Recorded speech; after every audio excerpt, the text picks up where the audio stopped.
अगर आप गौर से कुछ दिन की गतिविधियाँ देखेंगे, अगर आप पिछले कुछ समय का एक ट्रैक रिकॉर्ड देखेंगे, निशिकांत दुबे आते हैं झारखंड से, जो भारतीय जनता पार्टी के सांसद हैं। आप देखोगे अधिकतर वो जो गांधी परिवार है उसके प्रति हमलावर हुए रहते हैं।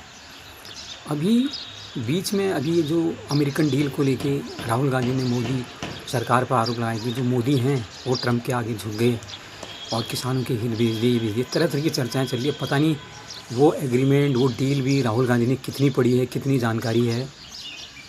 अभी इसके बारे में मीडिया तो कोई पता नहीं, उनको जानकारी कहाँ से मिलती है पता नहीं।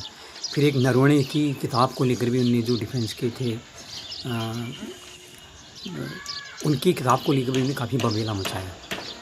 तो अभी क्या है, एक विशेषाधिकार हनन लाने की बात भी एक चलाई जा रही है कि संसद में जो निशिकांत दुबे हैं भारतीय जनता पार्टी के, उनके खिलाफ विशेषाधिकार हनन का प्रस्ताव लाएंगे, जिसमें बात की जा रही है कि अगर ये पारित होता है तो न सिर्फ उनकी सदस्यता जा सकती है राहुल गांधी की, बल्कि उनको आजीवन चुनाव लड़ने से भी रोका जा सकता है। लेकिन मुझे ये सिर्फ शिगुफेबाजी से ज़्यादा कुछ भी नहीं लगता।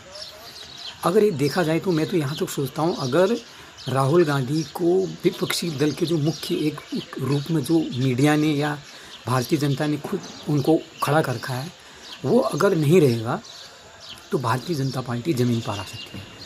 अगर भारतीय जनता पार्टी जीत रही है, सत्ता में है, उसके लिए एक बहुत बड़ी कारक राहुल गांधी भी है, जो जिस तरह से नेगेटिव कैंपेनिंग करते हैं उसका फ़ायदा जाने अनजाने मोदी सरकार लेती है और बगैर कुछ उपलब्धि के उनकी सरकार अपनी तीसरे टर्म में पहुंच चुकी है।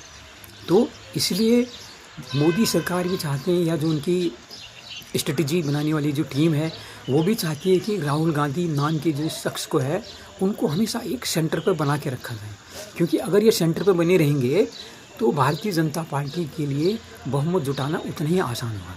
इसीलिए भारतीय जनता पार्टी ने कुछ नेता हैं, चंद नेता हैं, उनमें से निशिकांत दुबे एक नेता हैं जो तरह तरह की फाइलें लेके उनके पूरे ख़ानदान की, जवाहरलाल नेहरू की, इंदिरा गांधी की फाइलें ले लेके घूमते हैं। ये किताब में लिखा है, ये बायोग्राफी में ये लिखा हुआ है।